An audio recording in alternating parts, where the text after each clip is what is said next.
record terlebih dahulu, nanti teman-teman bisa menyimak, kemudian saya share juga nanti ke Facebook-nya, ya, biar nanti kita ada bisa mengulang kembali. Saya share terlebih dahulu. Oke. Digital.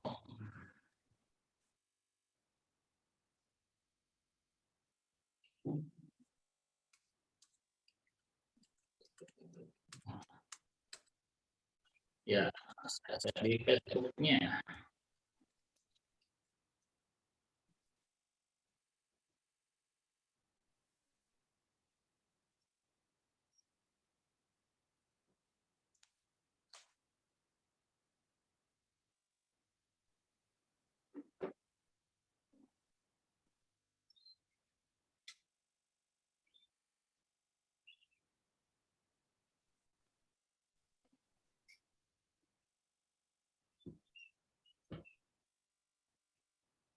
Oke ya, sip. Alhamdulillah saya share di record juga biar nanti kita bisa mengulang kembali ya, dan juga live streaming di Facebook. Oke ya, teman-teman sahabat semuanya, mari untuk keberkahan kita pada malam hari ini kita mulai dengan bacaan basmalah bersama-sama. Bismillahirrahmanirrahim. Bismillahirrahmanirrahim. Kita tentunya akan dalam rangka menuntut ilmu ya, teman-teman. Alhamdulillah di komunitas sahabat Kopi ini banyak sekali ilmu-ilmu yang diberikan dan tentunya oleh para praktisi pakar di bidangnya ya. Ada tenaga kesehatan dengan dokter-dokter spesialis ya, dan juga para mitra-mitra distributor agen juga diajarkan ilmu marketingnya oleh para coach dan mentor-mentor yang memang malang melintang dunia marketing. Oke, sahabat rekan semuanya, saya sapa terlebih dahulu Dr. Irma. Assalamualaikum Bu Dr. Irma.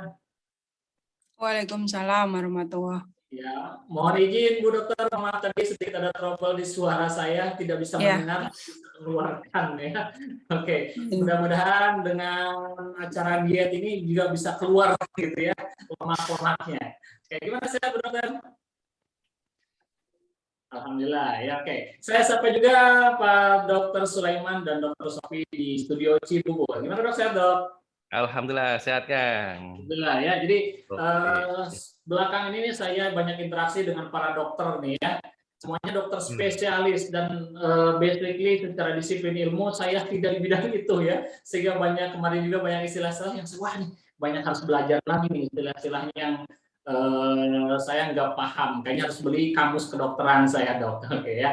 Oke sobat rekan semuanya, Healthy Talk kita pada edisi malam hari ini, insya Allah nanti akan membahas tentang makanan-makanan apa saja yang sangat bermanfaat untuk orang dia. Oke, untuk mempersingkat waktu, saya selaku host di sini, Iwan Zain Makarim, bersama teman-teman selama kurang lebih 1 jam ke depan. Ada juga teman-teman bisa bertanya ya, silakan disimak terlebih dahulu dan tentu saya selalu akan mengasih hadiah. Bagi teman-teman yang selalu stay tune dari awal sampai akhir, videonya selalu on, ya, tidak dimatikan, nanti kita akan kasih hadiah. Oke, siap ya. Kemarin juga sudah ada 5 pemenang ya, bagi yang beruntung. Oke, untuk mempersiapkan waktu dan kesempatan saya berikan ke Dr. Irma. Silakan Bu Dokter. Oke. Ya, Bismillahirrahmanirrahim. Assalamualaikum warahmatullahi wabarakatuh. Waalaikumsalam. Alhamdulillah luar biasa malam ini kita bertemu kembali ya. 1 pekan yang lalu kita sudah bertemu di room ini dan kita malam ini dipertemukan lagi. Saya yakin yang ikut di room ini pasti ini ya pilihan. Karena sudah di-share ya bagaimana kita akan mengatur makanan gitu ya, mengubah gaya hidup. Banyak saya sering ketemu dengan orang-orang yang baru ini loh ada grup untuk sehat, grup untuk mengatur pola makan, itu sudah pasti nanti kan nggak boleh ini nggak boleh itu gitu ya.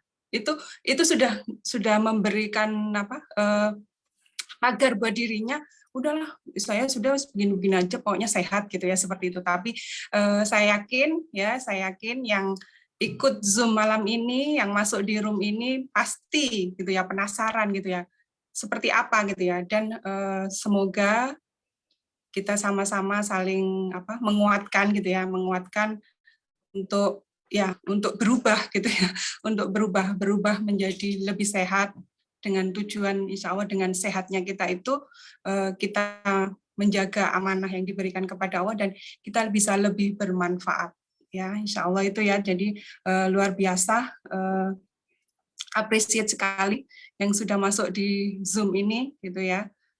Dan nanti selanjutnya kita nanti akan ketemu lagi di grup. Yang di grup itu juga tujuan dari grup itu juga yaitu tadi saling memotivasi gitu ya, saling memotivasi untuk merubah lifestyle kita menjadi lebih sehat ya. Dari kalau yang kemarin saya ikut yang Dokter Nike banyak yang juga ingin saya gimana caranya masuk grup, caranya masuk grup gitu ya. Nah, itu luar biasa, paling tidak sudah ada keinginan gitu ya, sudah ada keinginan, dan di sini kita menguatkan keinginan itu sehingga jadi gaya hidup yang benar-benar kita praktekkan sehari-hari sampai nanti gitu ya, nggak cuma mungkin dalam bulan ini atau bulan tahun ini, tapi ya sampai long time gitu ya, seperti itu ya. Mungkin karena kita sudah beberapa kali pertemuan dan malam ini kita memang membahas tentang pola makan ya, tentang pola makan. Luar biasa ya, pola makan ini kan setiap hari gitu ya, setiap hari kita mesti bersinggungan dengan makan gitu ya, bersinggungan dengan makan dan minum, karena itu memang kebutuhan primer gitu ya, kebutuhan primer. Dan banyak sekali banyak sekali yang mengingatkan kita bagaimana you are what you eat gitu ya, kamu adalah apa yang kamu makan gitu. Jadi performa kita gitu ya, performa kita yang kelihatan dari orang itu bisa dilihat gitu. Orang melihat kita itu bisa, oh kayaknya ini makannya seperti ini, kok dia kayaknya kok kelihatannya seperti itu gitu ya. Jadi you are what you eat itu memang benar-benar ya, nanti kalau mungkin kita masuk di grup banyak berdiskusi bahwa memang makanan itu benar-benar sebagai ikon gitu ya, sebagai ikon pribadi kita gitu. Apa yang kita makan itu kita pancarkan dari apa yang terlihat gitu ya, seperti itu. Nah, mungkin sedikit mulai kita ini ya, tentang yang pertama kalori ya, kalori ini sudah viral ya, kalori gitu ya. Dan karena kita memang tujuan goals kita sehat, bonus langsing gitu ya, bonus langsing, mau tidak mau kita harus memperhatikan kalori ini gitu ya, kalori.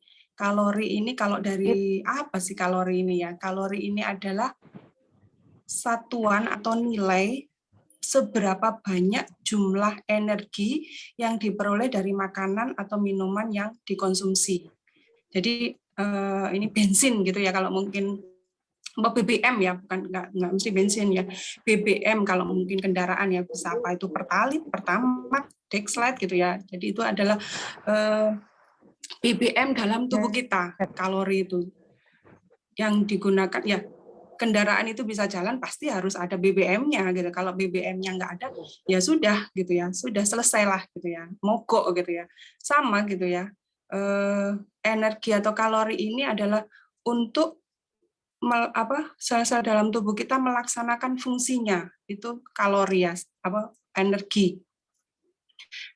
Kita itu mungkin kita nggak beraktivitas saat kita tidur yang kayaknya kita diam gitu ya, tapi itu tetap tubuh kita membutuhkan kalori ya, karena saat kita tidur itu kan bernapas, denyut jantung kita tetap berdetak, pencernaan kita juga tetap bergerak gitu ya, itu pasti membutuhkan energi, pasti membutuhkan, kalau kendaraan pasti membutuhkan BBM gitu ya, pasti membutuhkan BBM. Jadi tidak mungkin gitu ya, tidak mungkin kita itu mungkin ya kalau bisa, kalau mungkin orang yang stres dengan bodinya gitu ya, stres dengan ini berat saya tubuh saya kok begini sih, obes gitu ya, mungkin seperti itu, obes, saya benar-benar harus tidak makan aja deh gimana gitu, tidak bisa gitu, tidak bisa seperti itu, karena sesungguhnya makanan yang kita konsumsi yang akan diubah tubuh jadi kalori itu pasti akan kita perlukan gitu, selama kita memang masih bergerak, masih hidup gitu ya, masih hidup ya, seperti itu. Jadi kalori itu manfaatnya itu seperti itu. Slide selanjutnya, kebutuhan ya, kebutuhan kalori. Jadi kebutuhan kalori tiap orang pasti berbeda-beda, tergantung dari berat badannya.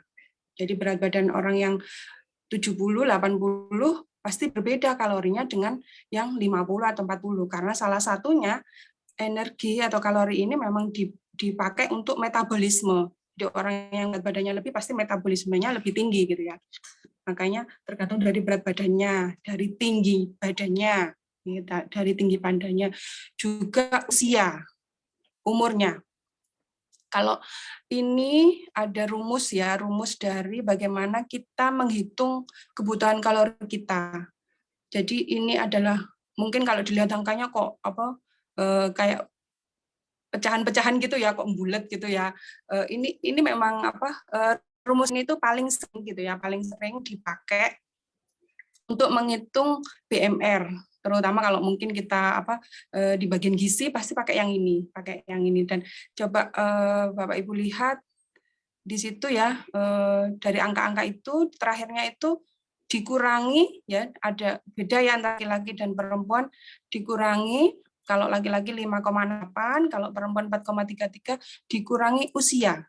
Nah, jadi semakin tinggi usia, jumlah kalori yang kita perlukan pasti berkurang. Ya, semakin tinggi usia, jumlah kalori kita itu akan berkurang. Ini harus jadi ini ya, benar-benar kita tanamkan ya dalam diri kita ya. Wah, ini tambah usia, makanya harus dikurangi gitu ya. Harus dikurangi karena biasanya kalau dari segi kemakmuran gitu ya, dari segi kemakmuran, karena banyak gitu ya, banyak kita lihat yang dulu saat kuliah itu body fit gitu ya. Nah, setelah berkeluarga, setelah bekerja gitu, ya bodinya beda gitu ya, bodinya beda, padahal kalau jelas kebutuhan kalori itu gitu ya, kebutuhan kalori itu kalau dari ini dari rumus ini itu dikurangi usia, mestinya harus dikurangi, tapi yang sering gitu ya, yang sering itu bertambahnya usia produktif gitu ya. Nah, biasanya juga kalorinya tanpa sadar itu ditambah gitu, ditambah. Terus selanjutnya ada juga pengukuran kebutuhan kalori ini dikalikan dengan aktivitas ya, pasti kebutuhan kalori setelah hasil ini, setelah BMR ya, basal metabolic rate itu adalah kebutuhan kalori dasar kita gitu ya, kalau kita tidak beraktivitas, misalnya saat tidur gitu ya. Nah, nanti dengan aktivitas itu pasti akan ada tambahannya. Nanti hasilnya ini dikalikan dengan ini ada untuk BMR dikalikan 1,2 kalau aktivitasnya sedikit, tidak berolahraga. Terus ada sampai bawah itu ya, jadi aktivitas ringan, aktivitas sedang, berat, kayak gitu ya. Kira-kira kayaknya kebanyakan dari kita kondisi sekarang mungkin di ringan ataupun tidak beraktivitas ya. Maksud sedikit beraktivitas, karena yang banyak adalah jari-jari kita ya yang beraktivitas ya. Yang paling aktif adalah jari-jari tangan kita gitu ya. Ya nanti, tapi saya yakin kalau teman-teman di sini setelah kemarin dapat pencerahan dari Dokter Nika, sudah banyak ya yang ke olahraga yang ringan ataupun olahraga yang sampai berat ya. Semangat ya. Ya, itu jadi nanti secara global kita bisa menghitung kebutuhan kalori kita dikalikan dengan aktivitas yang kita kerjakan. Setelah hasilnya keluar, kita kalikan dengan aktivitas dengan dikalikan dengan aktivitas di level mana aktivitas kita. Terus ada lagi rumus yang mungkin lebih gampang ya. Yang lebih gampang ini dari Kemenkes ya. Selanjutnya ya, ini mungkin rumus yang lebih gampang cara menghitung kalori. Jadi kalau laki-laki itu dikalikan 30, terus kalau perempuan 25, tapi di situ sangat jelas ya. Nanti ada faktor koreksinya aktivitas, dikalikan aktivitas, terus juga ada faktor koreksinya. Ini lebih gampang ya. Kalau tadi kan mungkin harus pakai kalkulator. Kalau ini mungkin nggak terlalu jelimet ya, nggak terlalu ruwet kayak tadi gitu ya. Ini perhitungan kalori ya, contohnya mungkin seperti di bawahnya itu ya. Kita harus paling tidak kita pernah menghitung kebutuhan kalori harian kita ya, paling tidak. Kalau nanti waduh kok ribet banget, enggak, nanti insya Allah. Jadi gini teman-teman, saat kita memilih gitu ya, memilih pola hidup sehat, jangan dibayangkan riwahnya, jangan dibayangkan walah pas yang harus olahraga lah, yang harus pilih-pilih makan lah. Kalau kita sudah membayangkan seperti itu gitu ya pasti riwah gitu. Tapi kalau kita nikmati gitu ya, apalagi kita kemarin diingatkan kembali bagaimana efek dari kalau kita berat badan lebih, ya nggak ada masalah yang ruwet ataupun kayaknya kok jadi nambah-nambahi kerjaan gitu, enggak, tapi kita menjalani nanti dengan happy gitu ya. Makanya kan itunya fun film ya, itunya grup kita kan fun film. Jadi happy aja, tenang aja gitu, santai gitu ya, santai tapi nanti ada hasilnya gitu ya. Cuma ini memang harus kita harus tahu gitu loh, kenapa apa sih kebutuhan kalori, seperti apa sih kebutuhan kalori kita. Paling tidak kita pernah menghitung kebutuhan kalori harian kita. Ya, selanjutnya ya, ini contohnya ya, contoh menghitung kalori ya, paling yaitu harapannya kita semua pernah menghitung kebutuhan kalori harian kita. Nanti kita latihan menghitung kebutuhan kalori kita, walaupun nggak tiap hari harus kita hitung, misalkan bangun tidur langsung menghitung kalori kita, gitu. Nggak usah, paling tidak kita pernah tahu lah. Nanti kan berjalannya waktu kita sudah terbiasa, kebutuhan kalori kita itu sekitar segini gitu ya, kebutuhan kalori saya itu segini gitu. Jadi nanti bertujuan memilih dari mengubah pola makan, bagaimana kita harus berolahraga itu dengan sadar, bukan karena takut target, bukan karena waktu nanti kan mungkin nanti di grup itu yang apalagi kemarin yang dapat ini ya produk harus ada kemarin di awal pertemuan kan ada ini ya, ada yang harus kita laporkan atau apa gitu ya. Jangan terbebani ya, jangan terbebani dengan laporan itu. Jadi kita memilih ini gitu ya, memilih ini adalah dengan fun, dengan happy gitu ya. Nikmati aja prosesnya. Insya Allah kita sehat sama-sama ya. Ya, selanjutnya ya ini setelah kita menghitung ya kenapa kita perlu menghitung, karena kalori ini yang kita tahu kalau pas dengan kebutuhan ya oke gitu ya, berat badannya oke, nggak nambah. Yang sering yang kondisi sekarang itu ya, kemarin kan ternyata 1 dari 3 itu kan kelebihan ya, kelebihan kalori ini sehingga berefek terhadap obesitas sentral terutama ya itu. Jadi ternyata banyak yang tidak seimbang, lebih banyak yang kelebihan gitu ya, sehingga ya kelebihan kalori ini pastinya ya itu tadi dengan penyimpanan menjadi lemak, yang pada akhirnya efek dari berat badan lebih itu ya banyak sekali ya. Kita kemarin PTM itu ya, penyakit tidak menular yang ternyata dari segi dana, dari segi sosial, dari segi ekonomi itu berpengaruh juga gitu ya. Itu kelebihan. Terus kalau kekurangan juga namanya tidak seimbang pasti ada efeknya. Ternyata kalau kekurangan kalori pun ada efeknya, yaitu memperlambat, yang jelas ya, karena seperti tadi karena kalori ini bensin gitu ya, apa BBM-nya otomatis kalau kurang ya akan berpengaruh gitu ya, pengaruh terhadap kerja tubuh, pengaruh terhadap metabolisme tubuh.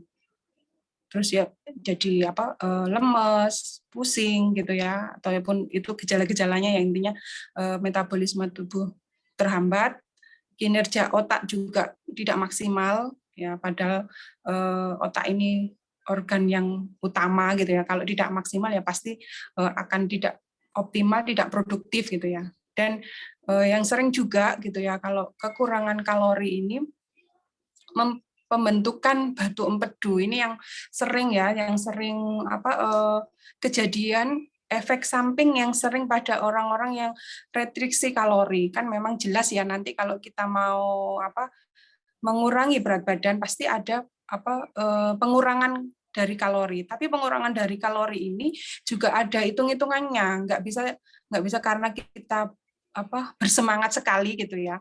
Bersemangat sekali apalagi di target gitu ya, mungkin mau menikah atau mau menghadiri suatu acara, pingin pakai baju yang kelihatan langsing atau apa, sehingga target kita pokoknya harus turun 10 kilo ini gitu ya, seperti itu, sehingga kita benar-benar restriksi kalori gitu ya.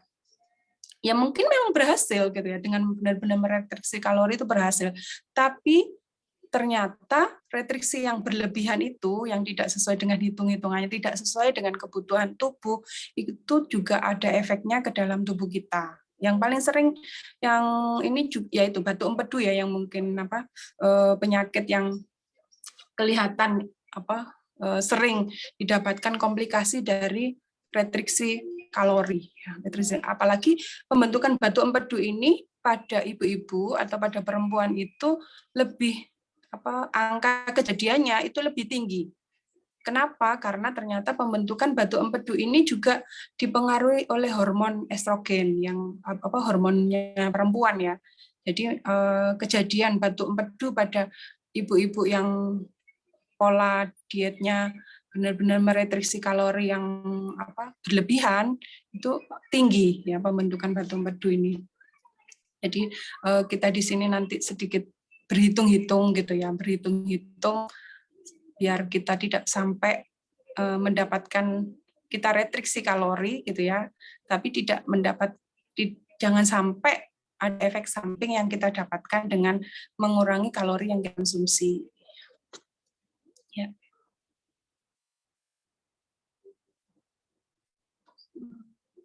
Ya.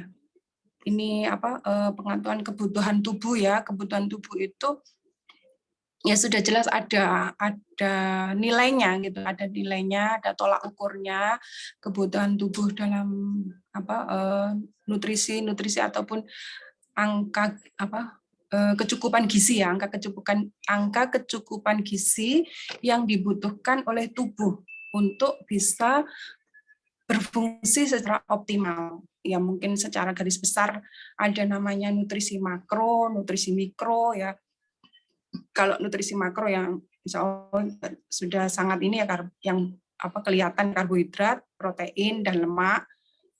Semua nanti nutrisi makro ataupun nutrisi mikro ini harus kita penuhi. Walaupun mungkin kita nanti merestriksi atau mengurangi kalori dari kebutuhan kalori harian kita, tapi nutrisi ini seharusnya benar kita penuhi seluruhnya. Kalau ini kan makro ya, karbohidrat, protein, lemak. Terus nanti mikro. Yang mikro itu kan kayak vitamin gitu ya. Vitamin, mineral itu memang kebutuhannya kecil gitu ya. Kebutuhan tubuh kita itu kecil terhadap vitamin, mineral itu, tapi itu juga harus dipenuhi, karena kalau tidak dipenuhi sangat dipastikan akan mempengaruhi fungsi tubuh, yang akan mempengaruhi fungsi tubuh, karena semua nutrisi-nutrisi itu memang penting dalam seluruh fungsi tubuh kita ya, semuanya ya, karbohidrat untuk energi ya, sumber energi utama ya, sumber energi utama, protein yang mungkin zat pembangun gitu ya, mungkin zat pengatur, zat pembangun gitu ya, yang utama.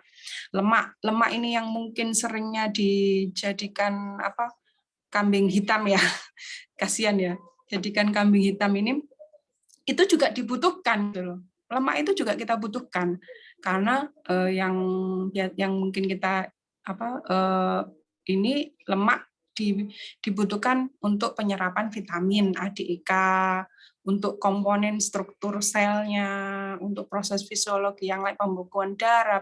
Intinya semua nutrisi ini itu ada fungsinya, ada manfaatnya. Jadi kalau memang nutrisi makro ataupun mikro ini kurang tidak terpenuhi, ada yang tidak terpenuhi, pasti ada efeknya ke dalam tubuh kita.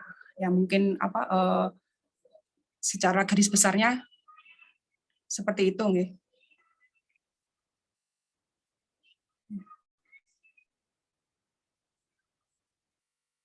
Ya, ini nutrisi mikro, dan ini tidak setiap hari ya, harus penuh nutrisi mikro itu setiap hari. Jadi tidak ada puasanya gitu ya, tidak ada puasanya, harus hatta itu kita berpuasa gitu ya, walaupun kita berpuasa tapi kebutuhan nutrisi ini tetap harus kita penuhi. Makanya saat kita puasa kan bagaimana kita mengatur menu makan kita saat buka ataupun saat sahur itu tetap memenuhi kebutuhan nutrisi ini. Selanjutnya ini angka-angka kecukupan gizi dari Depkes ya, mungkin nanti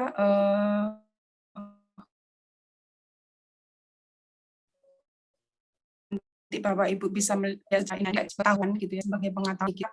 Ini loh kebutuhan kita itu kebutuhan nutrisi dalam tubuh kita seperti ini, dan ini adalah tanggung jawab kita gitu ya, tanggung jawab kita untuk memenuhi itu gitu ya, untuk memenuhi ini. Di situ ya di tabel ini ada bagian kebutuhan protein, lemak, karbohidrat, serat, air ya, sudah ada semua ya. Terus bagaimana kebutuhan mikronutrien juga ada, vitamin, mineral juga di situ ada semua berapa. Nanti jadi kalau kita paling tidak pernah melihat atau membuka kebutuhan nutrisi ini, nanti kita bisa mereka-reka gitu ya, mereka-reka saat kita mau memasukkan makanan atau minuman ke dalam tubuh kita, itu kira-kira ini memenuhi nutrisi atau cuma sekedar masuk saja ya. Saat mungkin kita minum satu kaleng minuman gitu ya, satu kaleng minuman dengan yang mungkin satu gelas minuman yang mungkin ya sangat water infused gitu ya. Nah, kira-kira yang mana gitu ya, yang mana yang bisa memenuhi kebutuhan nutrisi kita, kita pilih yang mana. Mungkin kan secara sehat pasti itu yang water infused gitu ya, seperti itulah. Nah, harapannya dengan kita paling tidak melihat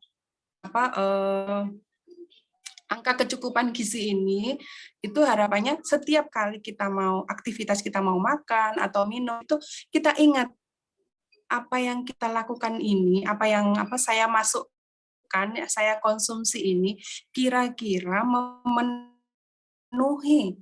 bisa memenuhi angka kecukupan gizi itu, atau hanya sekedar kita mendapatkan kalori saja, tapi gizinya zonk, ya, nutrisinya zonk, hanya cuma mendapatkan kalori saja, kan kita nggak mau seperti itu ya. Nah, fenomena sekarang gitu ya, banyak yang mungkin melakukan konsumsi makanan atau minuman itu hanya mendapatkan kalori gitu, tapi memenuhi angka kecukupan gizi, sehingga ya jadi tidak seimbang gitu ya, jadi tidak seimbang. Makanya ya efek keseimbangan itu, dan yang paling sering adalah kelebihan di kalorinya saja gitu ya, kelebihan di kalorinya saja. Ya kalau kelebihan kalorinya jelas ya yang tadi itu ya lebih gitu ya. Dengan ya ini mungkin nanti bisa dilihat-lihat ya, paling tidak kita pernah tahu lah angka kecukupan gizi ataupun nutrisi kebutuhan dalam tubuh kita. Ya, sudah. Nih. Langsung dilewati. Ya. Ya, tadi kebutuhan nutrisi. Nah, salah satu dari gaya hidup sehat itu selain pemenuhan nutrisi yang sesuai dengan kebutuhan adalah pemenuhan cairan. Ya, pemenuhan kebutuhan cairan. Karena pasti 70% tubuh kita adalah diri dari air, otomatis ya harus terpenuhi untuk bisa fungsi metabolismenya lebih optimal gitu ya. Dan untuk program diet gitu ya, program diet ini mesti diingatkan tentang kebutuhan cairan gitu ya, kebutuhan cairannya harus terpenuhi, karena kalau memang tidak terpenuhi ya otomatis metabolismenya terhambat sehingga ya tidak optimal juga gitu ya, tidak optimal juga programnya gitu, tidak optimal program di penurunan berat badannya itu, dan seringnya yang merasa lapar, yang kelebihan makan itu juga ditengarai kadang nggak benar-benar lapar, tapi sebenarnya haus gitu ya, tapi tidak paham kan. Jadi yang itu makanan yang berlebihan, padahal dia sebenarnya butuh cairannya, bukan makanan gitu ya, seperti itu. Nah, kebutuhan cairannya ini sebenarnya ada juga beberapa rumus gitu, tapi yang paling umum cukup kita kita tahu kebutuhan cairan kita itu terpenuhi atau tidak ya dari warna urin ya, dari warna kencing itu kan ada level-levelnya ya, seperti itu. Jadi sangat gampang kalau karena kebutuhan cairan dalam tiap orang itu kan berbeda-beda ya, tergantung ya dari berat badannya, dari aktivitas yang kita lakukan. Mungkin kita saat beraktivitas yang penuh mengeluarkan keringat, otomatis berbeda saat kita beraktivitas yang tidak mengeluarkan keringat. Terus lingkungan yang mungkin yang pas kondisinya panas, otomatis kan berbeda dengan yang mungkin kondisinya sejuk kayak gitu ya. Jadi karena rentangnya sangat berbeda-bedanya itu sangat banyak, makanya tidak bisa dihitungkan dengan berapa gitu ya. Yang itu ya yang paling gampang kita lihat dari warna kencing gitu. Warna kencing aja lah yang paling gampang. Kalau ini di sini ada di situ ya. Dengan warna kencing itu kita mengetahui apakah kita cukup atau belum.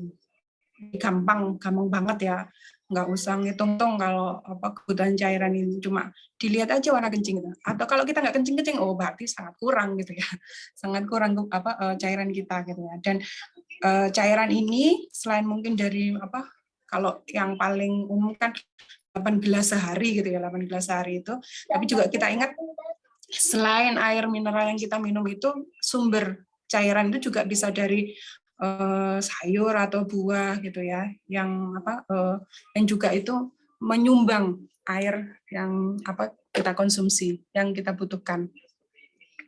Terus selain cairan, nah gaya hidup sehat yang juga berpengaruh terhadap kesuksesan dari gaya sehat kita adalah istirahat ya, dan istirahat ya. Kalau secara normatif ya, dan ini katanya ada penelitian, dari penelitiannya juga itu 6-8 jam sehari, tapi memang biasanya juga tergantung dari individunya. Tapi yang jelas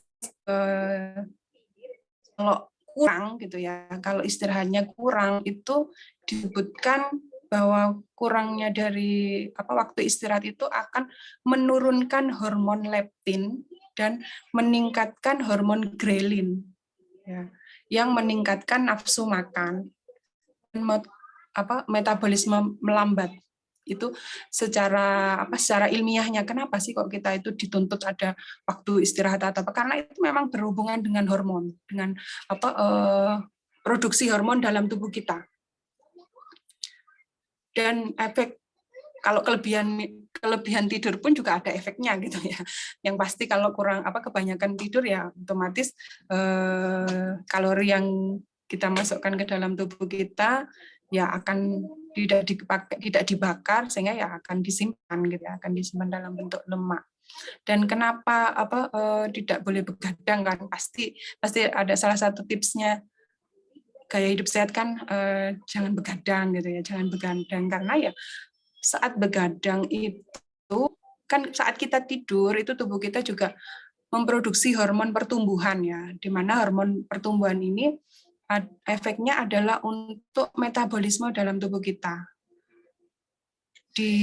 Disebutkan hormon pertumbuhan ini maksimal, produksi maksimalnya optimal itu jam 11 malam sampai jam 2 dini hari. Jadi kalau kita lebih dari jam itu tidurnya otomatis ya akan mempengaruhi dari produksi hormon tumbuhan. Itu ya kenapa istirahat itu juga perlu kita perhatikan. Ya. Tidur cepat, bangun cepat ya. Ya ini pembatasan kalori. Jadi kalau secara aman gitu ya, aman setelah kita tadi menghitung kebutuhan kalori kita. Nah, memang yang jelas kalau kita mau menurunkan berat badan memang kita kurangi kalori kita. Dengan hitungannya adalah 20-25%. Tidak boleh kurang dari itu. Karena kalau kurang dari itu 20-25%, efeknya yang tadi kita sudah bahas ya, bagaimana efek dari kekurangan kalori. Jadi justru metabolisme dalam tubuh kita juga tidak maksimal. Otomatis dengan tidak maksimalnya kondisi metabolisme dalam tubuh kita, ya pasti ada efek-efek yang akan didapatkan ya. Dan walaupun pembatasan kalori, sekali lagi ya pembatasan kalori kita lakukan, tapi tetap kita perhatikan angka kecukupan gizi, ya. Kebutuhan tubuh akan nutrisi itu otomatis, dan salah satu itunya kebutuhan nutrisi yang tadi bermacam-macam itu ya, ada makro, mikro itu harus dipenuhi dari berbagai bahan makanan. Mungkin ada ya ini lo makan ini bisa menyebabkan efeknya itu berat badan langsung sampai cepat langsing kayak gitu ya. Nah, kalau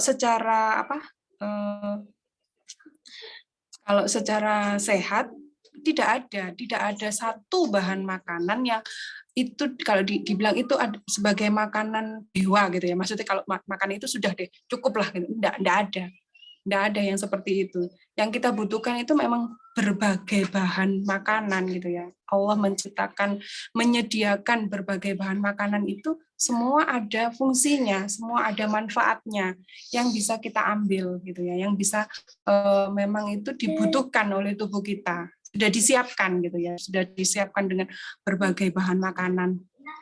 Belum terus satu lagi, waktu pembatasan kalori nanti yang perlu kita tekankan adalah pemenuhan kebutuhan protein ya, protein. Kenapa gitu ya, kan ada juga yang ini ya, diet yang high protein low carb kayak gitu ya, itu juga banyak penelitian yang ternyata juga ada nilainya atau hasil penelitian yang high protein low carb itu juga efeknya ke penurunan berat badan juga berhasil gitu ya, seperti itu. Tapi kalau secara normatif aja gitu ya. Kenapa saat kita pembatasan kalori tetap kita perhatikan kebutuhan protein kita. Kalau kebutuhan protein secara normal kan antara 1,2 sampai 1,5 dikalikan berat badan. Ya, dikalikan berat badan itu harus kita penuhi dalam harian kita karena protein, sumber protein itu kan dengan kita mengkonsumsi protein yang jelas ya rasa kenyang akan lebih lama ya. Terus di situ juga disebutkan dengan protein itu meningkatkan hormon GLP di hipotalamus ya. Di hipotalamus itu meningkatkan hormon GLP. Hormon apa itu? Hormon yang mengurangi nafsu makan dan mengurangi hormon grelin. Ya, mengurangi produksi hormon grelin. Ya, jadi hormon grelin itu kan suatu pencetus untuk kalau grelin ini diproduksi maka akan terasa lapar gitu ya. Nah, itu ternyata diturunkan dengan protein, dengan memenuhi kebutuhan protein. Dan satu lagi ternyata protein ini TEF-nya, TEF itu adalah makanan yang kita konsumsi, terus dari makanan yang kita konsumsi itu kan membutuhkan kalori ya. Membentuk kalori ya, nanti semuanya akan terbentuk kalori gitu ya, akan menjadi energi tadi ya. Nah, ternyata saat misalkan kita protein, kita mendapatkan 100 kalori, ternyata 30%-nya ya 20-30%-nya kalori yang dibentuk dari protein yang kita konsumsi itu untuk membuat dipakai untuk memetabolisme protein sendiri. Beda dengan lebih kalau pada karbohidrat atau lemak itu lebih rendah TEF-nya. Makanya kenapa kita pilih proteinnya harus benar-benar kita penuhi saat kita melaksanakan diet atau program untuk menurunkan berat badan ini. Ya, itu ya ininya. Selanjutnya ini ada Ini saya berikan contoh-contohnya dari sumber karbohidrat, sumber protein, sumber vitamin. Mungkin bisa dilihat ya, bisa dilihat bagaimana bahan makanan gitu ya, bahan makanan yang familiar di sekitar kita itu di situ bagaimana kandungan nutrisinya ya. Kayak ini misalkan di sini beras, giling, jagung, gaplek, ubi merah, ubi putih itu ya. Dan itu bisa kita lihat bagaimana berapa energi yang ini per 100 gram ya, per 1 on gitu ya. 1 on ini kandungan gizinya itu seperti ini. Energinya karbohidrat, protein, lemak, kalsium itu di situ ya disebutkan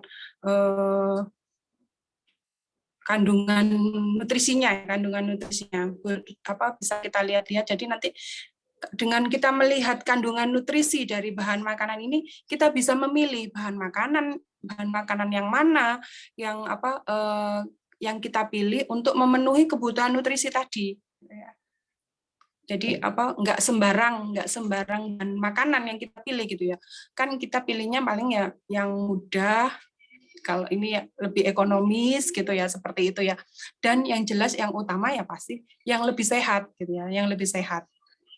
Seperti di situ salah satu contohnya misalkan kentang di situ itu memberikan kalori sedikit dari beras. Ya kan? Di situ kalau beras itu kan sampai 300. Kalau di sini kentang cuma 80 ya. Cuma 80. Selain itu kentang juga ada vitamin A-nya. Ya, kalau di beras kan tidak ada, seperti itu kan. Jadi ini pilihan makanya sekali lagi bahan makanan kita kalau bisa ya tidak satu jenis gitu ya, tidak satu jenis tapi kita ganti-ganti ya. Tujuannya untuk memenuhi kebutuhan nutrisi dalam tubuh kita.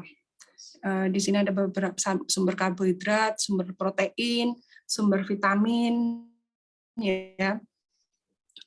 Ada sampai ini ya, sumber vitamin ada di bawahnya. Nanti bisa jadi paling tidak kita tahu gitu ya, bahan makanan yang sering kita konsumsi yang ada di sekitar kita itu mengandung apa saja gitu ya. Itu kan bagian dari, jadi nanti saat kita konsumsi bahan makanan itu kita rasakan betul gitu. Oh, saya makan ini bismillah gitu ya. Bismillah saya makan ini untuk memenuhi kebutuhan tubuh saya akan kebutuhan ini gitu ya. Mungkin seperti itu ya.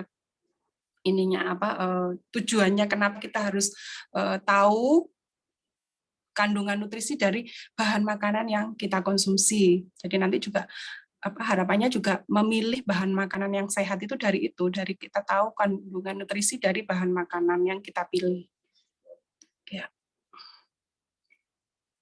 Ya sudah, sampai terakhir. Sumber protein, sumber vitamin, nanti bisa dilihat-lihat ya. Banyak, kalau ini kan banyak ya, gampang kita menemukannya. Kita ketik aja itu insya Allah sudah ada sudah ada kandungan nutrisinya apa aja gitu ya. Nah, ini mungkin sedikit salah satu contohnya ya. Bagaimana setelah pemilihan bahan makanan, proses memasak itu juga pengaruh gitu ya, pengaruh terhadap kalori. Nah, mungkin nanti kita, karena memang makanan ini sangat luar biasa ya jenisnya, apalagi kita di Indonesia ya, dari Sabang sampai Merauke, bagaimana pengolahan makanan itu bermacam-macam gitu ya, bermacam-macam, punya taste sendiri gitu ya, yang punya bahan makanannya juga beda-beda gitu ya, makanya luar biasa itu semua, tantangan buat kita. Tapi paling tidak proses memasak itu ternyata juga mempengaruhi dari jumlah kalori yang ada. Seperti ini kan contohnya sama-sama tahu. Ternyata dari situ dicontohkan bagaimana kalori dari tahu kukus, tahu goreng, kerupuk tahu, tahu bakso itu sangat berbeda sekali gitu. Kalau mungkin kita nggak berpikir berapa kalori yang dibutuhkan, atau kita nggak berpikir bagaimana untuk menurunkan berat badan, ya udahlah masa bodoh aja, sama-sama tahu itu kan protein gitu ya, mungkin seperti itu ya, tahu itu kan protein nabati. Tapi kalau kita aware gitu ya, kita aware bahwa apa yang kita masukkan ini pasti ada efeknya ke dalam tubuh kita. Jadi kita paling nggak kita punya pemikiran yang, waduh saya makan ini berapa ya kalorinya ya, kira-kira kebutuhan nutrisi apa yang terpenuhi dari apa yang saya konsumsi ini gitu ya. Itu contohnya misalkan yaitu ini ya, dari pengolahan bahan makanan sangat berpengaruh terhadap kalori ya, yang memang kenapa lifestyle healthy, gaya hidup sehat itu pasti semuanya menghindari gorengan ya, pasti semuanya menghindari gorengan, semua sudah tahu itu. Ya memang karena dengan digoreng itu kalorinya tinggi sekali ya. Apalagi kalau kita membicarakan efek dari minyak goreng gitu ya, seperti itu belum sampai ke sana, kita cuma menghitung dari kalorinya saja yang memasak atau mengolah makanan dengan digoreng itu pasti kalorinya lebih tinggi daripada yang tidak digoreng. Nah, otomatis itu jadi penyumbang kebutuhan kalori kita. Misalkan kita mau kalori kita 1.500 ya, kalori kita 1.500. Kita makan kerupuk tahu yang kayaknya cemilan gitu ya, yang kayaknya camilan. Ini berat 100 gram ya, berat 1 on ya, ini dengan jumlah kalori segini itu berat 1 on. Itu ternyata kerupuk tahu yang sepertinya cuma camilan, yang apalagi kalau mungkin kita dibilang sudah makan, belum. Tadi itu cuma nyemil kerupuk tahu, tapi gitu ya. Tapi ternyata kalorinya gitu ya, kalorinya sudah 710 kalori. Luar biasa ya. Padahal kalau nasi 10 sendok nasi itu 175 kalori. Ya. Gitu dibilang belum makan gitu ya. Padahal nyemil kerupuk tahu yang mungkin 1 bungkus gitu ya. Ternyata itu kalorinya tinggi sekali ya. Ya itu mungkin jadi kita ya paling nggak berhati-hati gitu ya, berhati-hati memilih makanan yang kita konsumsi. Nah, makanan-makanan olahan itu kalau yang dari produksi pabrik biasanya di situ kan ada nutrisinya ya, angka nutrisinya. Jadi mulai sekarang paling tidak kita aware, kita harus tahu itu biskuit yang kita beli atau apapun makanan yang kita beli itu kita lihat berapa ini kalorinya ini. Kalau saya makan ini biskuit berapa keping ini saya sudah memasukkan kalori berapa ini gitu ya. Itu karena itu kan kayaknya sepele, snack gitu ya, mungkin makanan ringan, dibilang itu makanan ringan, ternyata kalorinya sangat berat ya. Itu ya mungkin jadi mulai sekarang kita harus memperhatikan gitu ya, memperhatikan apa yang kita konsumsi. Jadi nggak cuma apalagi kalau dibilang makanan ringan, ini mah cuma keropok gitu ya. Ternyata jangan cuma keropok gitu ya. Ternyata itu menyumbangkan kalori yang sangat besar gitu ya. Di sini sumbernya fat secret ya, fat secret. Jadi salah satu aplikasi ya, salah satu aplikasi untuk tahu berapa jumlah kalori dari makanan-makanan yang dikonsumsi. Di situ kalau kita ketikkan gitu keluar kalorinya. Ya mungkin kita jangan terpaku setiap mau makan ya nggak segitunya juga, tapi paling nggak kita tahu lah gitu ya, kita tahu lah makanan-makanan yang kayak apa yang cuma kalorinya tinggi tapi kita nggak mendapatkan nutrisi yang yang sesuai gitu ya, menyumbang kalori tinggi tapi tidak menyumbang nutrisi untuk memenuhi kebutuhan, itu kan sangat rugi ya, kita rugi. Terus contoh lagi setelah ini ya, ini juga salah satu contohnya ya, salah satu contoh dibilang camilan gitu ya, makanan ringan bisa dilihat ya, itu makanan ringan yang ringan memang kayaknya ringan tapi ternyata juga ada kalorinya gitu ya, ada kalorinya, dan itu kalorinya juga kalau tinggi juga ya, tinggi juga. Terus kalau di sini saya ambilkan juga dari contohnya membandingkan antara kue lapis ya, satu potong kue lapis dengan semangka. Kan kalau kita berpikir kue lapis satu potong terus itu kan bukan gorengan gitu ya.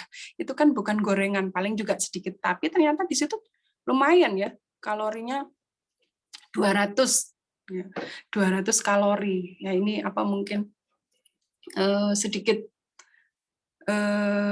contoh ataupun gambaran bagaimana kita harus memilih makanan-makanan yang sesuai gitu ya, makanan-makanan yang sesuai dengan kebutuhan. Dan ya kebutuhannya apa sih kita makan itu kan, kebutuhannya apa untuk memenuhi nutrisi, sehingga kalau di metabolisme dalam tubuh kita itu biar optimal gitu ya, biar maksimal gitu ya.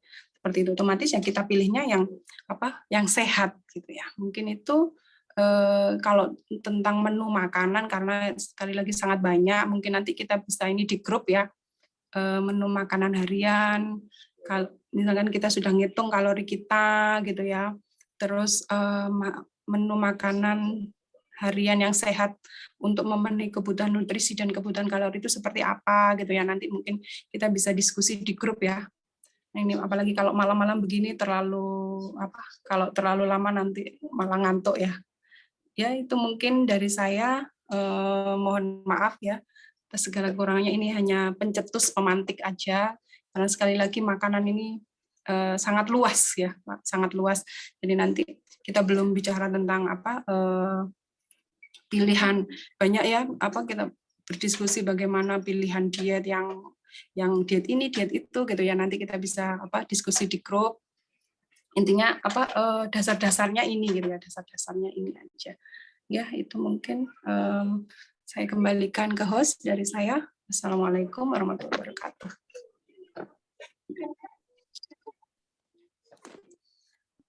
Jadi Irma materinya ya teman-teman semuanya. Jadi terkait dengan kalori ini tadi ada aplikasinya PetScript dok ya, PetScript ya. Iya. Jadi teman-teman dengan aplikasi itu minimal ada simulasi ya, simulasi. Jadi kalau makan gorengan, makan tahu itu berapa sih kalori yang ada dalamnya ya. Nah, kemudian teman-teman alhamdulillah sudah banyak sekali penanya-penanya yang sudah masuk ya. Ada berapa, hampir kurang lebih 10. Saya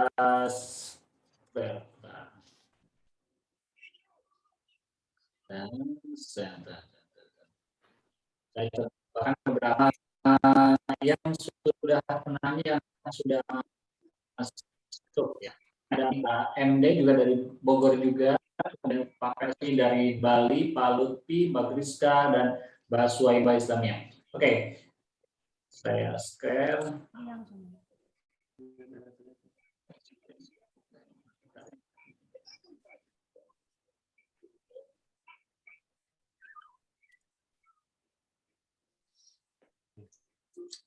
tahu.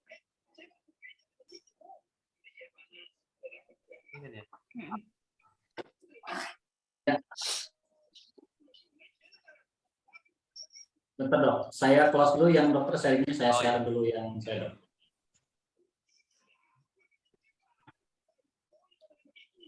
Oke, ya. Ini suaranya Kang Ziad ini ya kurang jelas ya di saya ya. Halo? Suara kurang jelas tadi. Case 1 2 3, case 1 2 3, gimana jelas dok? Halo case Ya. 1 2 3. Case 1 2 3, case 1 2 3. Oke ya. Ini pertanyaan dari Mbak Niken dari Bogor. Saya dengan berat badan 158, kemudian tinggi badan 158, berat badan 80 kg. Saya penyintas autoimun dengan jenis systematic sclerosis, sindrom vaskulitis dan scleroderma. Saya sudah mengakibatkan adanya hipertensi pulmonal. Saya juga penyintas multiple HNP. Dan dengan semua penyakit yang ada, dokter yang menangani saya menganjurkan untuk menurunkan berat badan sebanyak 30 kg. Apakah ada makanan yang memang harus saya hindari, dok? Ataupun disarankan selain untuk menurunkan berat badan, tapi juga bisa menstabilkan kondisi autoimun dan hipertensi pulmonal saya, dok. Oke, ini penanya pertama. Silakan, dok. Ya, untuk Mbak Niken luar biasa ya.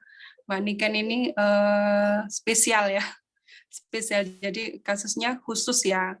Dengan kasus autoimun otomatis juga ada beberapa makanan yang memang juga spesial gitu. Nggak bisa ya kan kondisinya spesial, otomatis juga ada beberapa makanan yang juga tidak sama dengan kondisi umum.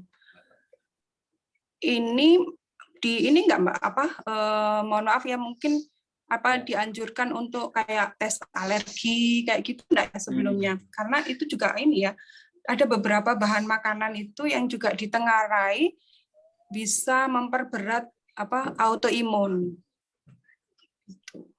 Kalau secara umum sih biasanya penyakit autoimun ini biasanya disarankan yang organik kayak gitu ya, terus yang free gluten seperti itu, yang intinya rendah alergen. Ya.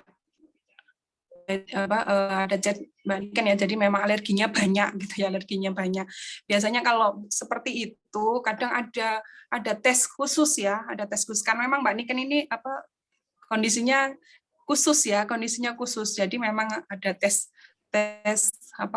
penanganannya juga khusus, tapi secara umum ya pemilihan makanan sehat yang dianjurkan yang secara umum biasanya ya lebih banyak di real food. Jadi maksudnya ya makanan kok real, ya semuanya makanan nyata. Maksudnya makanan-makanan yang tanpa banyak pengawet, ya tambahan-tambahan bahan kimia gitu ya. Itu secara umum. Mungkin itu Mbak secara umumnya ya. Tapi untuk yang lebih khususnya mungkin nanti ya ada tes khusus yang juga harus dilakukan gitu. Ya secara umumnya ya itu aja real food ya, makanan yang benar-benar kalau dari alam gitu ya, dari alam tanpa ada tambahan bahan-bahan kimia. Mungkin itu Mbak Niken secara umumnya. Ya, terima kasih Bu Dokter jawabannya. Penanya kedua dari Mbak MD masih dari Bogor.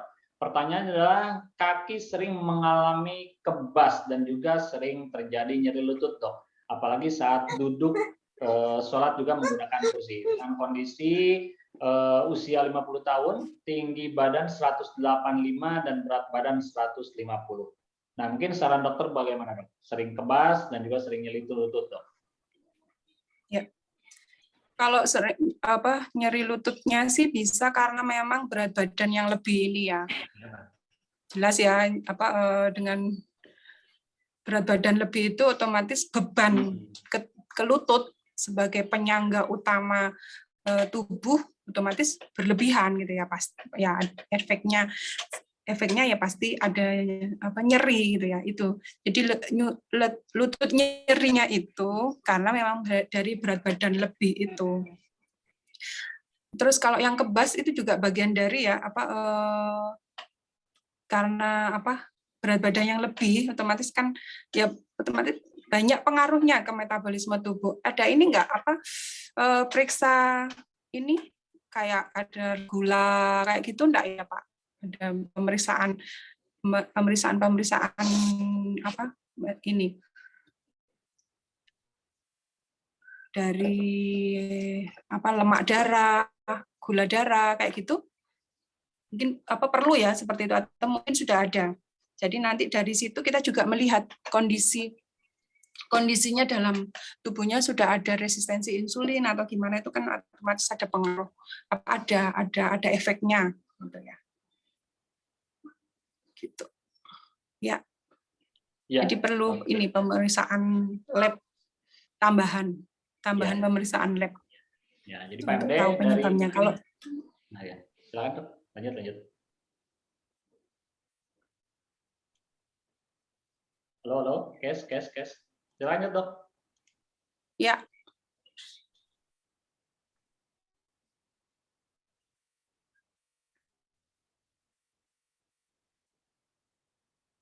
Halo, kes 1 2 3. Ada Dok? Ya. Halo. Ya. Oke, siap. Ya, agak putus-putus suaranya. Oke. Nah, tadi jawaban untuk Pak MD ya. Kita lanjut ke penanya yang ketiga yang sudah masuk dari Pak Persi dari Darbari. Assalamualaikum, izin bertanya Dok, bagaimana mengatur pola makan untuk yang memiliki gastritis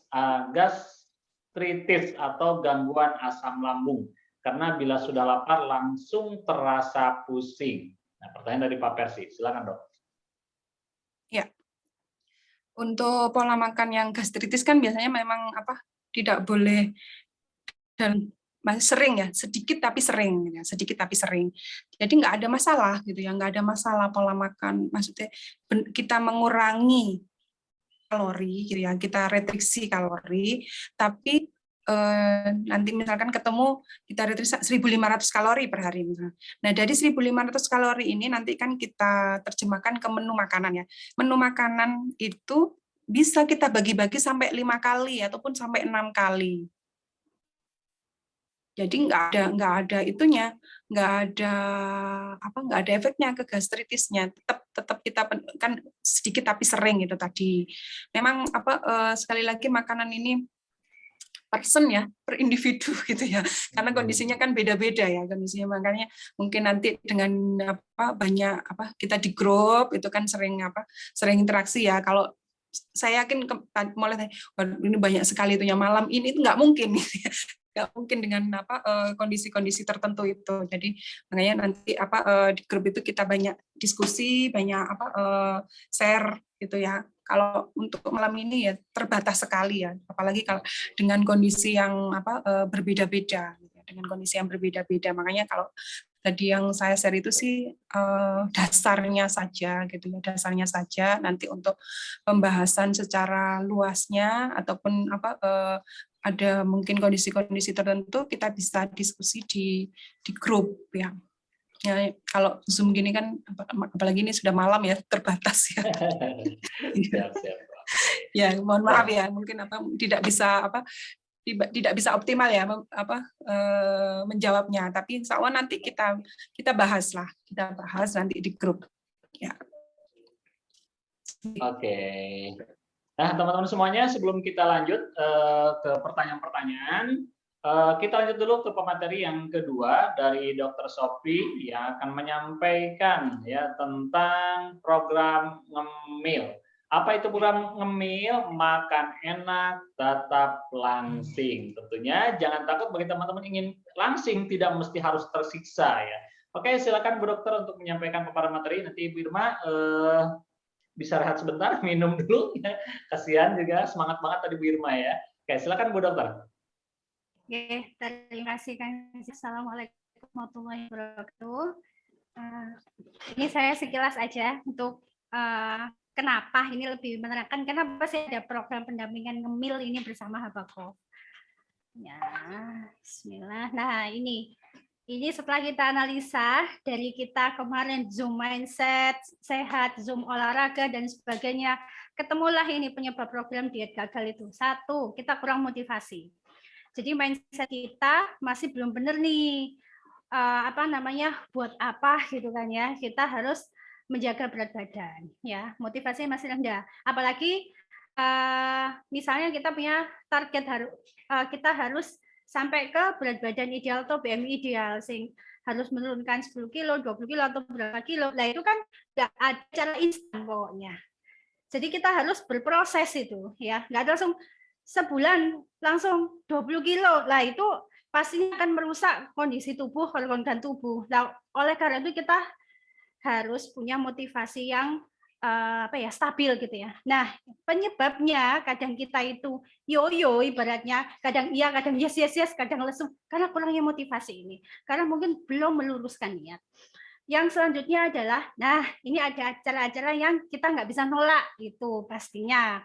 Mungkin ada beberapa rekan, Bapak Ibu semua yang sering nih diajak seperti ini. Yang selanjutnya adalah nggak ada support gitu kan. Jadi rasanya itu sendiri gitu ya, pusing sendiri, ngadepin sendiri. Akhirnya ya itu motivasinya naik turun karena nggak ada support. Apalagi jika ya pasangan kita atau keluarga kita malah nyindir. Nah itu nggak ada support sama sekali, itu malah keberhasilannya kecil seperti itu ya. Kemudian penyebab lain adalah susah mengubah pola makan. Ini terkait sama mindset ya. Insya Allah buat teman-teman yang mengikuti program ini sudah mengikuti Zoom mulai dari awal mindset sehat ya, dan adanya Zoom yang ketiga ini tentang kalori, kita sama-sama bismillah ikhtiar ya, kita sempurnakan ikhtiar kita untuk bisa mengubah pola makan kita menjadi pola makan yang sehat ya. Minimal kita tahu dulu, knowledge dulu gitu ya. Kita tahu ilmunya. Kemudian kita praktek ya. Praktek nggak ada ilmunya sama aja, akan nabrak-nabrak seperti itu. Kemudian di sini nggak ada reward dan punishment. Ya, saya lanjut. Nah, padahal kita semua tahu ya, tahu tapi mungkin kurang yakin ya. Tahu aja, tahu sebatas knowledge, yakin kita pasti ngelakuin. Ya, mungkin dari kita itu tahu aja, tahu kalau sehat itu indah, tahu sehat itu nikmat, tahu sehat itu hemat. Sehat itu segalanya, sehat itu hemat ya. Kos untuk sehat itu lebih murah daripada kita sakit ya. Selanjutnya ini di pertemuan pertama ya, buat teman-teman ini sudah dijelaskan dampak obesitas dan sebagainya gitu kan. Bayangin kalau naudzubillah min dzalik kita punya penyakit pasti gak enak ya. Nah, seperti itu. Nah, ini untuk program ngemil ini kita ada beberapa benefit ya, ada konsultasi ya, seperti malam ini ya, kita ada tambahan knowledge, tambahan ilmu pengetahuan. Jadi biar teman-teman ini punya pijakan dasar yang benar seperti itu. Jadi biar semangatnya, motivasinya itu landasannya tepat, landasannya kokoh, tidak rapuh gitu kan ya. Jadi ada konsultasi juga. Nanti kita akan lanjut di grup Telegram, kemudian ada panduan menu makanan, mungkin nanti akan di-sharing tiap pekan gitu ya di grup Telegram. Bimbingan olahraga, ada Dr. Nike kemarin ya, tinggal kita terapkan seperti itu. Jadi di sini landasannya itu yang ingin kami bentuk ya. Ada support grup Telegram, otomatis yang kelima dapat teman baru dong, dapat kita bisa menjalin silaturahim lagi. Nah, silaturahim itu kan banyak sekali, luas sekali manfaatnya. Nah, kemudian yang selanjutnya keuntungnya adalah mendapatkan ilmu tentang mindset sehat. Nggak cuma sekedar ilmu yang kami inginkan. Jadi bagaimana pola pikir kita itu bisa menjadi pola perilaku kita. Jadi perilaku kita akan menjadi sehat juga, gitu kan. Ketika pola pikir kita juga sehat, kita sudah tahu ilmunya, tahu landasannya. Dan tentunya keuntungannya adalah mendapatkan badan lebih bugar, gitu kan. Salah satu menjaga amanah dari Allah. Ibadah akan lebih semangat, bisa lebih lama, kita bisa memainkan berbagai banyak peran, gitu ya. Misalnya seorang ibu-ibu, seorang bapak-bapak, perannya pasti banyak, tugasnya banyak, kewajiban kita itu lebih banyak daripada waktu yang kita punya, gitu ya. Kalau kita benar-benar mikir sehingga harus punya energi yang ekstra nih, seperti itu ya. Saya lanjutkan. Nah, jadi ini program Dietmu berhasil jika motivasinya meningkat. Oleh karena kita ada grup ngemil ini gitu kan, untuk menjaga motivasi teman-teman ya. Kemudian tetap bisa makan enak dengan adanya Fun Film. Jadi Fun Film ini seperti bagaimana dijelaskan sama Dr. Sulaiman ya, cara kerjanya ya mengurangi penyerapan lemak. Jadi buat teman-teman yang misalnya di undang kondangan dan sebagainya, nah ini tujuan untuk apa sih ini? Kalau teman-teman ingin mengurangi berat badan gitu ya, kemudian tetap aja ngasuhin dengan makanan-makanan yang berlemak, sama aja menambah kerjaan gitu. Sel lemak kita itu harus segera dibakar, tapi dengan teman-teman makan yang berlemak itu nambah gitu ya, nambah beban tubuh kita.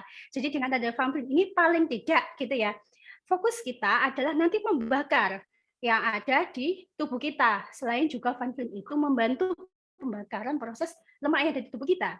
Kemudian lemak-lemak yang kita konsumsi itu penyerapannya dikurangi. Jadi namanya apa, membantu ya, suplemen gitu kan ya. Jadi salah satu faktor keberhasilan seperti itu. Jadi berhasil itu adalah satu lingkup goal besar gitu ya. Faktornya harus terpenuhi semua. Nah, seperti itu. Salah satunya ya motivasi, kita bisa mengendalikan kalori yang masuk di dalam tubuh kita seperti itu. Kemudian di sini ada grup saling support ya, ini untuk menstabilkan motivasi kita gitu kan ya. Jadi kalau ada teman yang sudah berhasil, otomatis wah kita harus lebih semangat nih, dia aja bisa, masa saya nggak bisa? Bahwa kesuksesan itu adalah hak milik setiap orang gitu kan ya.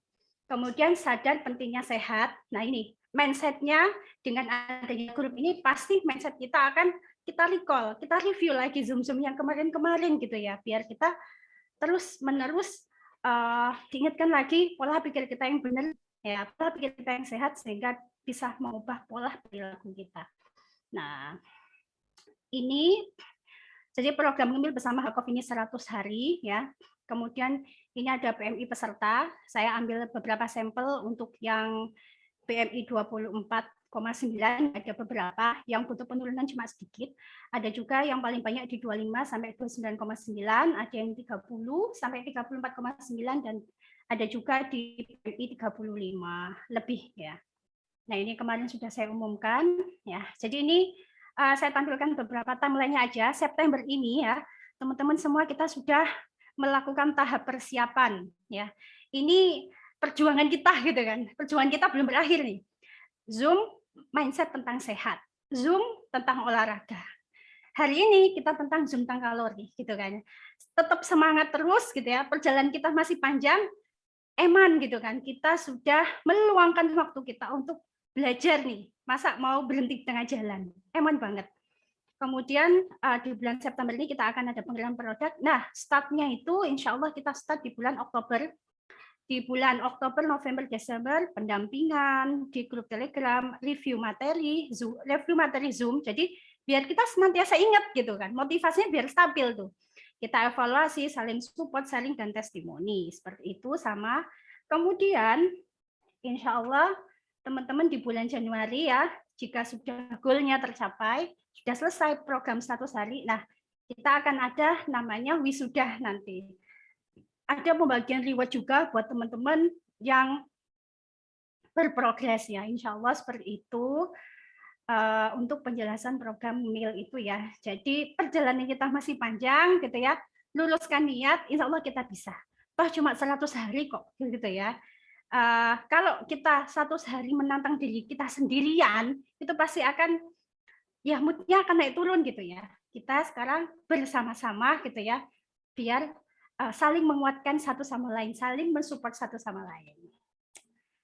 Nah, di sini kata terakhirnya tentang kamu nggak sendirian, ada ngemil bersama Habab. Akhirul kalam, mohon maaf jika ada salah. Wassalamualaikum warahmatullahi wabarakatuh. Waalaikumsalam warahmatullahi wabarakatuh. Mantap, mantap. Ngemil ya teman-teman, nggak usah takut yang mau langsing ya. Yang mau langsing ada program mentoring sekaligus juga ini di apa ditemanin ya, temenin oleh banyak orang juga. Jadi dietnya teman-teman nggak sendirian. Tentunya juga ada konsultan. Wow, ini konsultan gratis loh teman-teman semuanya, nggak mesti bayar kalau teman-teman langsung konsultasi ke dokter-dokter yang di luar sana ya. Nah, ini udah disediakan oleh Panflim dan Habakop. Oke, teman-teman semuanya sudah banyak pertanyaan. Kita lanjut ke pertanyaan tadi yang keempat ya, yang keempat. Bentar, saya buka dulu. Oh ini ya.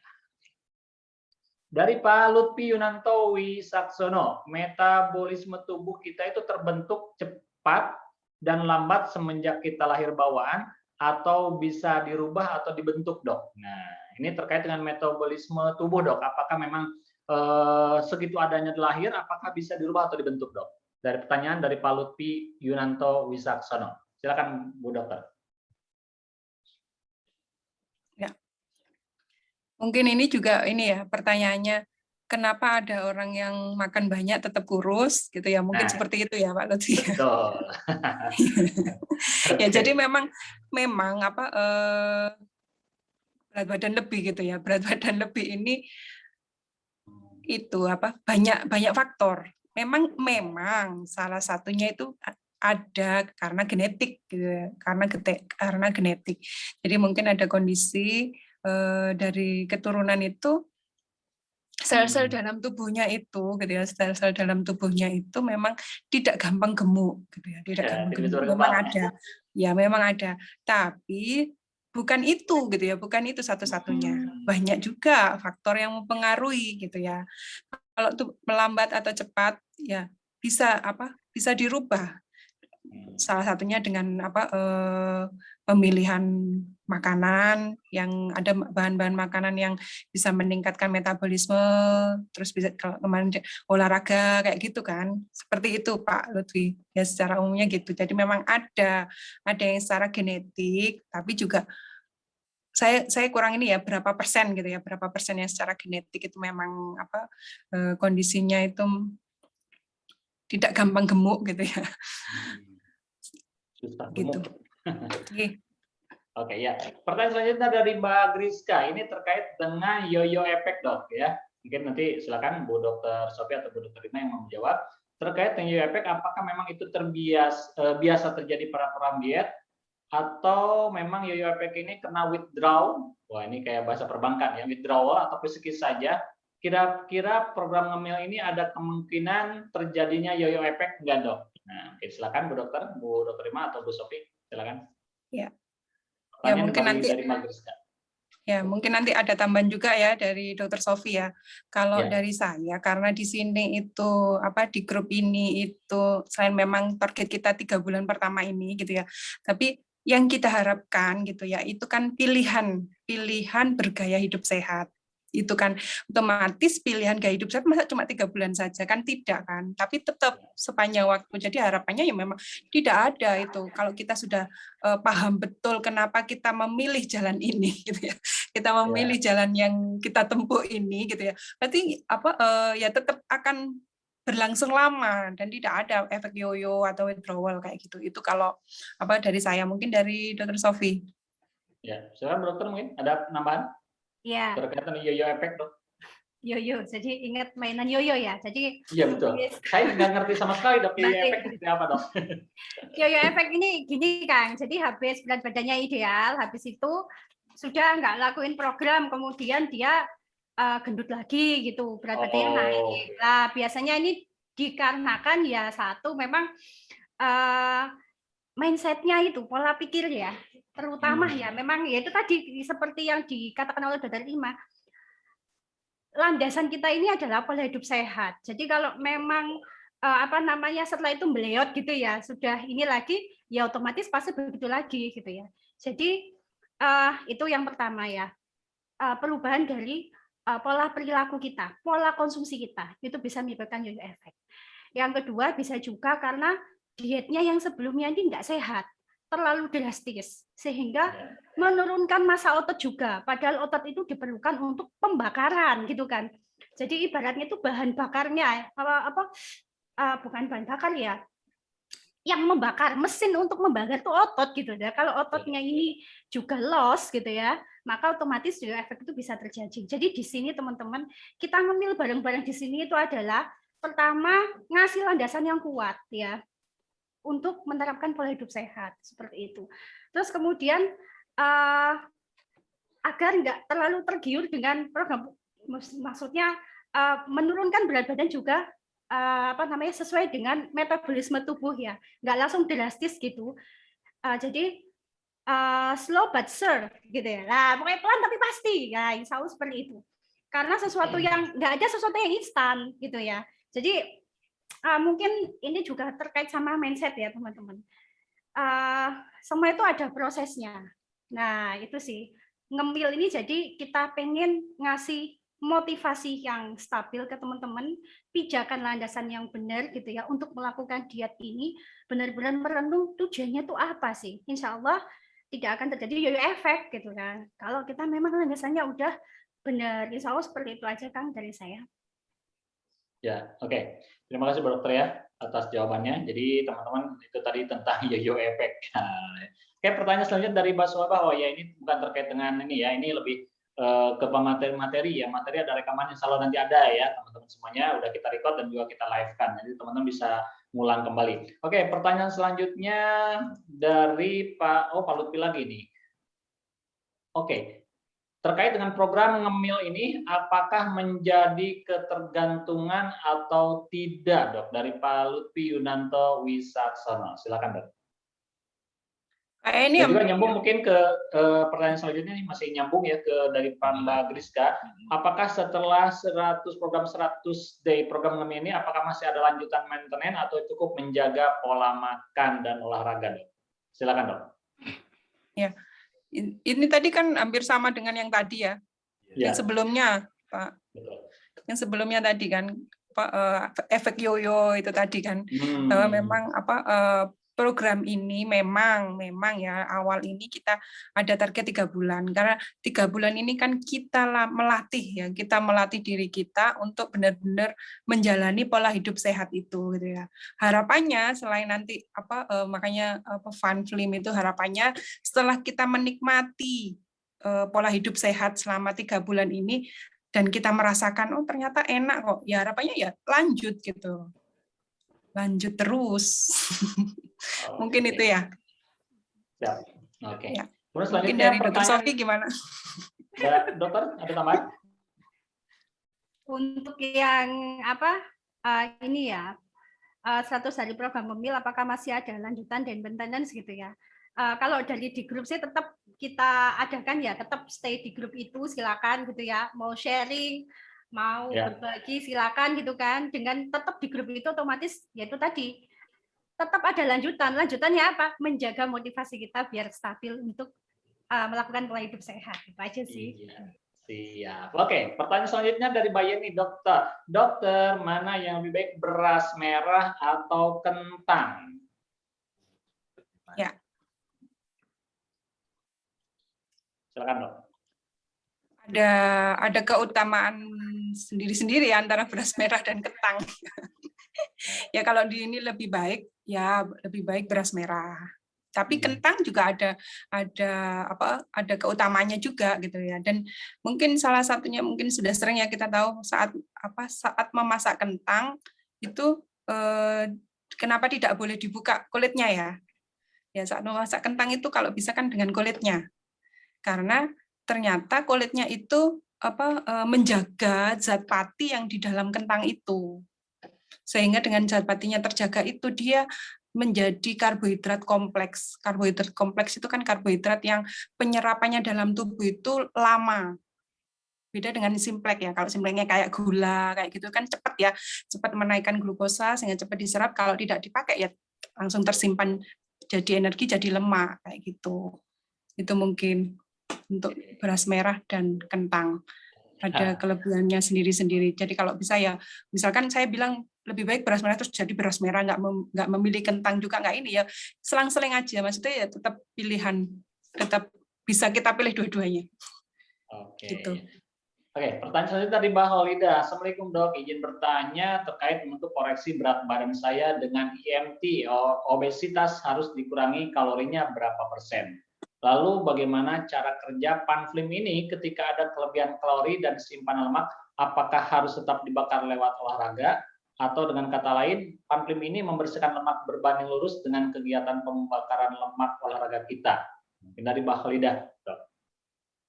Ya. Terkait dengan kinerja Kalau Panflim saya dan mungkin juga yang pertama persentase.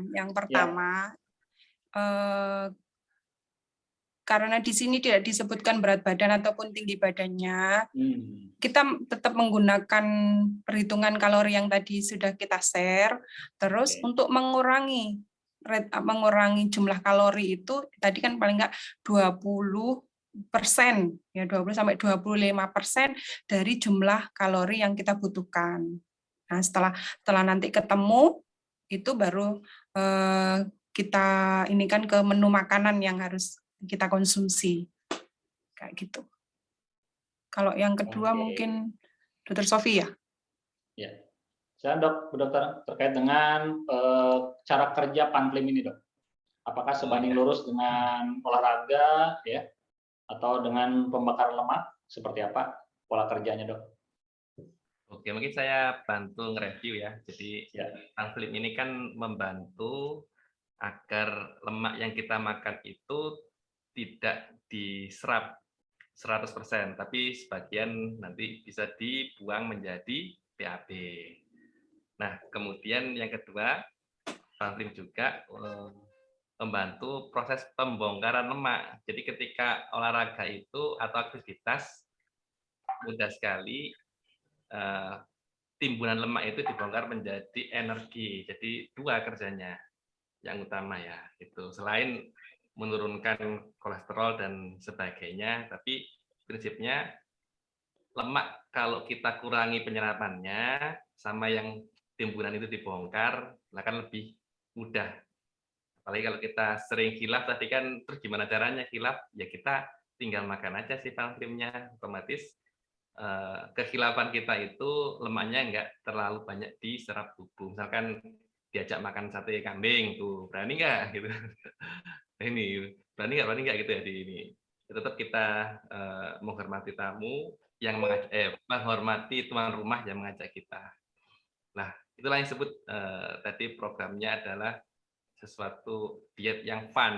Jadi bukan saklek, jadi harus beras merah terus lah, ya mau biar nggak seimbang nutrisinya. Sekali kentang. Jadi sesuatu yang fun itu Allah tuh ngasih kita pilihan makanan banyak. Kenapa kita sendiri yang milih yang gitu doang gitu ya?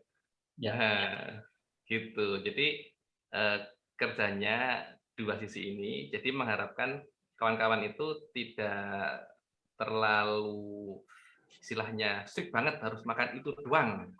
Kalau enggak boleh. Gitu ya. Mertua ngundang makan enggak mau. Waduh itu bahaya nanti ya. Gitu kira-kira ya. Oke dok. Nanti dipecat jadi menantu dok ya. Nah itu masalahnya. Jadi nggak fun lagi. Akhirnya kan stres, ngemil, gendut lagi itu. Nggak berhasil tuh lihat ya. Untung Pak Dokter mertuanya jauh dok ya. Oke, pertanyaan selanjutnya dari Mbak Lisa. Assalamualaikum dok. Saya mengalami hormonal pada saat haid. Durasi mas haidnya panjang atau berlebih. Berat badan saya 75 kg. Bagaimana cara mencegahnya dan juga bagaimana cara menurunkan berat badan saya harus berapa kilo agar tidak terjadi hormonal dan bisa hamil? Dari Mbak Lisa. Ya, ini ya berarti penurunan berat badannya untuk program hamil ya. Betul. Ya semoga nanti dengan pendampingan di grup ngemil ini bisa ya. Bismillah ya. Semoga ini kita nggak tahu ini untuk apa karena tidak ada tinggi badannya. Kan harus ini tinggi badannya berapa untuk tahu berat badan ideal. Ya. Oke, nanti kita lanjut di grup ya Mbak Lisa ya. Oke, teman-teman semuanya, banyak sekali pertanyaan-pertanyaan tadi yang udah masuk ya teman-teman. Nanti bagi yang belum terjawab teman-teman tetap stay tune di grup yang memang sudah ada di situ. Tak terasa waktu sudah menunjukkan jam 9 ya 21 lebih 25 ya. rekan-rekan semuanya. Dan seperti saya sampaikan tadi, saya akan membagi hadiah bagi orang-orang yang aktif sekali dari awal sampai akhir ya, untuk kira-kira siapa ya yang selalu on videonya dan selalu menyimak ya. Oke, tadi saya sudah mencatatnya. Ada Mbak Humairah Fitriana dari Kediri. Oke, tepuk tangan buat Mbak Humairah. Kemudian yang kedua ada Mbak Eni Meta dari Mataram. Oke, selamat ya dari Mbak Eni dan Mbak Humairah dari Kediri. Nanti akan mendapatkan bingkisan hadiah dari Habakop dan Fanflim. Oke, teman-teman semuanya, Dok, ada mau kuis? Halo, Dok. Halo. Yang bisa Oh iya, jawab? itu Untuk kuis tiga gimana? orang. Silakan, Dok. Kuis. Teman-teman silakan yang bisa menjawab, nanti Pak Dokter dan akan mengasih pertanyaan terkait dengan support materi tadi untuk 2 orang. Silakan. Atau dari Ibu Dokter Irma silakan mau ngasih pertanyaan.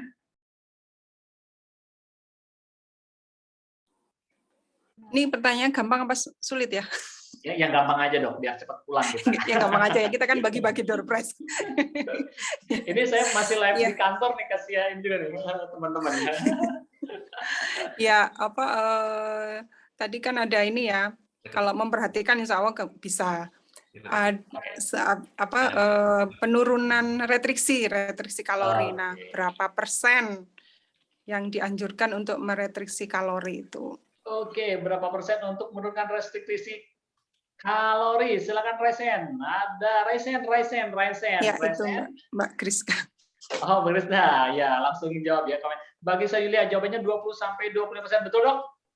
Ya, betul. Iya, betul. Ya, terima kasih Mbak Griska. Silakan, untuk 1 orang lagi pemenang, Pak Dokter, mau ngasih pertanyaan? Saya, Kang. Ya, silakan. Terbuat dari apa, Panflim? Bukan. Ini gampang banget, gampang sekali ya. Oke. Berapa lama program ngemil ini dilakukan? Itu mah gampang banget. Berapa lama? Yasinan lah. Dari Mariatun Sumbawa. 100 hari. Ada yang 3 bulan. Yang betul berapa, Dok? 100 atau 3 bulan? 100. Dari Mbak Mariatun. Yang pertama jawab dari Mbak Mariatun. Oke. Oh iya, satu lagi ya. Satu lagi. Silakan, satu lagi, Dok. Dari Pak Dokter atau Bu Irma, silakan. Satu lagi. Lagi. Kamu ya. Dokter Irma mungkin biar lebih ini mendalam materinya. Ya, berapa kebutuhan protein yang harus dipenuhi untuk program sehat ini? Wah. Berapa kebutuhan protein yang harus dipenuhi untuk program sehat ini? Silakan. Siapa cepat dia jawab. Oke, Mbak Humairah Kediri. Waduh, nih. Siapa yang duluan? Waduh, ya, yang tadi itu yang sudah ada itu yang 1,2 sampai 1,5. 1,2, 1,5. Mbak Humairah Fitriana Kediri. Weh, masalah. Mbak Humairah dapat 2 bingkisan ya. Oke. Terima kasih teman-teman semuanya. Terima kasih Bu Dokter ya yang telah memberikan materinya. Dari bagi para pemenang, tapi staf stay tune di grupnya nanti diinformasikan lebih lanjut informasinya. Bagi teman-teman yang sudah bertanya tapi mungkin yang belum terjawab, insya Allah nanti kita lanjutkan di forum discuss grup WA-nya ya teman-teman. Insya Allah di program ngemil ini teman tetap bisa tetap diet sehat tanpa tersiksa. Oke ya. Termasuk Pak Dokter sudah berhasil kemarin menurunkan berat badan sebanyak berapa kilogram, Dok? 6 apa 8? Apa 10? 4. 5. Oke. Oke. Saya lagi, kalau saya menaikkan, Dok, 5 kilogram lagi nih. Mungkin tadi seperti Bu Dokter sampaikan, saya salah satu tipe orang yang agak susah mungkin secara genealogi untuk naik berat badan. Saya bilang udah berhasil naik berat badan 5 kilogram, 6 kilogram benar. 6 kilo ya, masih 5 kilo lagi nih. Oke, terima kasih teman-teman semuanya. Terima kasih Bu Dokter Irma Widayati yang telah membersamai kita pada malam hari ini. Dengan kesibukannya masih bisa menyempatkan waktu, dan begitu juga terima kasih Dr. Sulaiman, Dr. Sofi yang telah memfasilitasi rekan-rekan untuk tetap diskusi dan saling berbagi inspirasi dan ilmu. Saya selaku host di sini yang bersama teman-teman, mohon maaf jika ada salah-salah kata, tentunya banyak sekali. yang harus dikoreksi, dan mohon maaf juga. Terima kasih teman-teman semuanya jika dalam acara ini ada kurang lancarnya, ya ada gangguan, dan mudah-mudahan menjadi perbaikan kita ke depan insya Allah. Kita bertemu lagi di sesi selanjutnya di Healthy Talk selanjutnya. Terima kasih untuk semua, terima kasih untuk Bu Dokter, Pak Dokter, Bu Irma, dan juga seluruh para audiens. Dan bagi yang ingin materinya, nanti kita akan share juga materi-materi sebelumnya, sudah kita simpan dan selalu kita simpan untuk bisa teman-teman mengulang kembali. Oke, terima kasih. Dan untuk keberkahan acara kita hari ini, kita tutup dengan bacaan hamdalah bersama-sama. Alhamdulillahirrabbilalamin. Dan doa kifatul majelis. Subhanaka Allahumma wa bihamdika asyhadu an la ilaha illa anta astaghfiruka wa atubu ilaik. Assalamualaikum warahmatullahi wabarakatuh. Waalaikumsalam warahmatullahi wabarakatuh.